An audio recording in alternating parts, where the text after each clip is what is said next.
ಎಲ್ರಿಗೂ ನಮಸ್ಕಾರ. ಮಹಾನುಭಾವಿಯಾದ ಬಸವಣ್ಣನವರು ದ್ವೇಷದ ಕುರಿತಾಗಿ ಒಂದು ಸೊಗಸಾದ ರೂಪಕವನ್ನು ನೀಡಿದ್ದಾರೆ.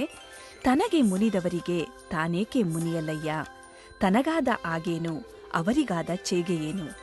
ತನುವಿನ ಕೋಪ ತನ್ನ ಹಿರಿತನದ ಕೇಡು, ಮನದ ಕೋಪ ತನ್ನ ಅರಿವಿನ ಕೇಡು. ಮನೆಯೊಳಗಣ ಕಿಚ್ಚು ಮನೆಯ ಸುಟ್ಟಿತಲ್ಲದೆ, ನೆರಮನೆಯ ಸುಡದು ಕೂಡಲ ಸಂಗಮ ದೇವ. ದ್ವೇಷವು ಬೆಂಕಿಯಷ್ಟೇ ಪ್ರಖರವಾದುದು.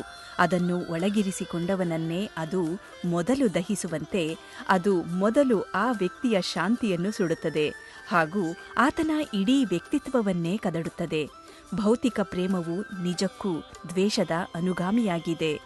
ಭಕ್ತಿಯು ಅಣುವಿನಷ್ಟು ಸಹ ದ್ವೇಷವನ್ನು ತನ್ನ ಬಳಿ ಸುಳಿಯಲು ಬಿಡುವುದೇ ಇಲ್ಲ. ಭಕ್ತನು ಎಲ್ಲರನ್ನೂ ಪ್ರೀತಿಸುತ್ತಾನೆಂದ ಮೇಲೆ ಯಾವುದೇ ಕಾರಣಕ್ಕಾಗಿಯೂ ಆತ ಯಾರನ್ನೂ ದ್ವೇಷಿಸುವುದಿಲ್ಲ. ಒಂದಾನೊಂದು ಕಾಲದಲ್ಲಿ ದ್ವೇಷ ಎಂಬ ಹೆಸರಿನ ವ್ಯಕ್ತಿಯೊಬ್ಬನಿರ್ತಾರೆ.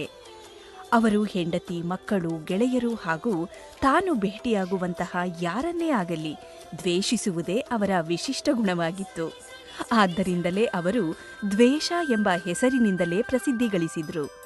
ಒಂದಿನ ಅವರು ದಾರಿಯಲ್ಲಿ ಹೋಗ್ತಿದ್ದಾಗ ದಾರಿಯ ಪಕ್ಕದಲ್ಲಿದ್ದ ಮಲ್ಲಿಗೆ ಬಳ್ಳಿಯ ಮೇಲೆ ಒಂದು ಮಲ್ಲಿಗೆ ಹೂವನ್ನು ನೋಡ್ತಾರೆ.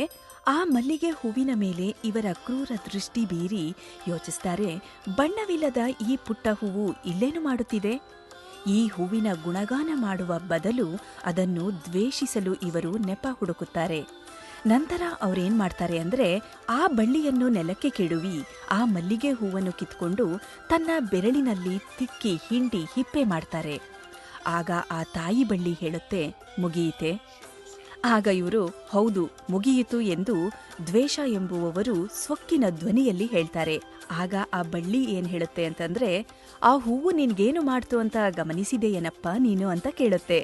ಇಲ್ಲ, ಅದು ನನಗೇನು ಮಾಡ್ತು ಅಂತ ಆ ದ್ವೇಷ ಎಂಬುವವರು ಹೇಳ್ತಾರೆ. ಆ ಬಳ್ಳಿ ಬೆರಳುಗಳ ವಾಸನೆ ನೋಡುವಂತೆ ಆತನಿಗೆ ಹೇಳುತ್ತೆ. ಅದು ಆತನನ್ನು ಪರಿಮಳ ಭರಿತನನ್ನಾಗಿ ಮಾಡಿದ್ದನ್ನು ಆತ ಕಂಡುಕೊಳ್ತಾರೆ.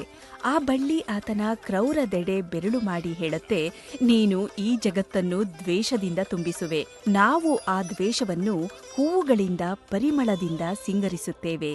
ನೀನು ಮಲ್ಲಿಗೆಯನ್ನು ಘಾಸಿಗೊಳಿಸಿದರೂ ಅದೆಂಥ ಪರಿಮಳವನ್ನು ಹರಡಿತು ನಿನ್ನ ಮೇಲೆ. ಆ ಪರಿಮಳವನ್ನು ಮೂಸುವಾಗ ನಿನ್ನಲ್ಲಿ ತುಂಬಿದ್ದ ಆನಂದವನ್ನು ನಾನು ಗಮನಿಸಿದೆ.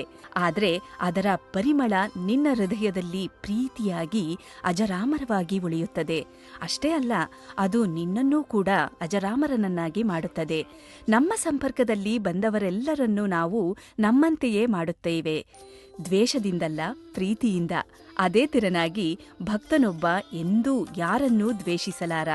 ಆತನಿಗೆ ಅದು ಗೊತ್ತಿಲ್ಲವಂತಲ್ಲ. ನಾವು ಆ ಹೂವಿನಂತಿರಬೇಕು. ಎಷ್ಟೇ ಭಕ್ತರು ಹಲವಾರು ವಸ್ತುಗಳನ್ನು ಇಷ್ಟಪಡುವುದಿಲ್ಲ. ಆದರೆ ಅವರು ಭಯವಿಯಂತೆ ತಮ್ಮ ಅಭಿರುಚಿಯನ್ನು ದ್ವೇಷವಾಗಲು ಬಿಡುವುದಿಲ್ಲ.